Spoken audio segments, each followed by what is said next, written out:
Harris Tweed remains the best-known industry of the Western Isles. A former owner of a large part of Harris, the Countess of Dunmore, made this fashionable as she sold surplus tweed to her aristocratic friends in the mid-19th century. The now famous Maltese cross emblem was taken from the Countess's coat of arms. Harris tweed is spun by croft weavers throughout the islands. The wool is taken from the crofter's own sheep and is blended and carded, then spun and dyed before being woven at the croft. A great place to view the tweed and the manufacture process is at Harris Tweeds and Knitwear. Here you can see 2 looms in operation and a wide range of tweed and knitwear for sale. This is run by a family with a long tradition of weaving throughout the generations. Based a few miles out of Tarbert at the family croft at Plocrapool at Drenshader. From here, the views out over the Little Minch towards the mountains of Skye are outstanding.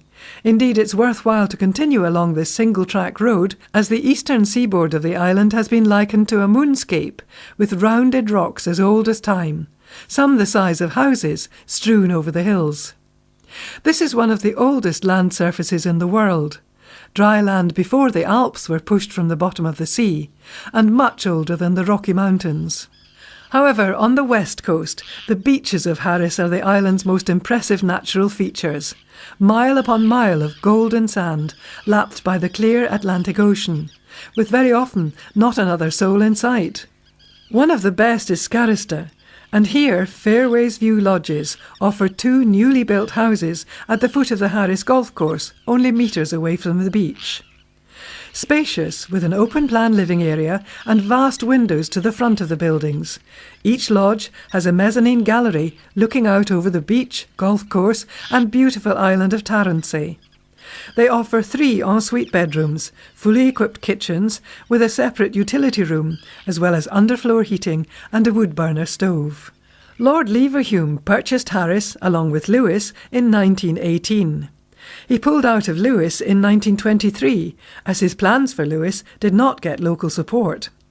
However, the people of Harris seemed keener on his grand plans, and the village of Leverborough is a testament to this time.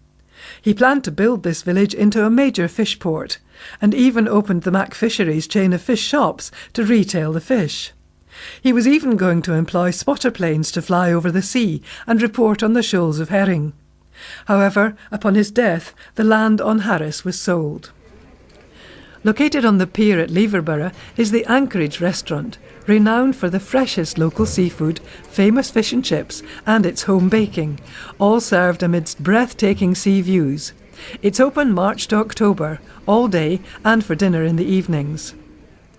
The Calmac ferry to Bernera leaves from the pier and slowly navigates its way through some very narrow sea lanes, all marked by a series of buoys and beacons, passing between the myriad of rocky outcrops and islands.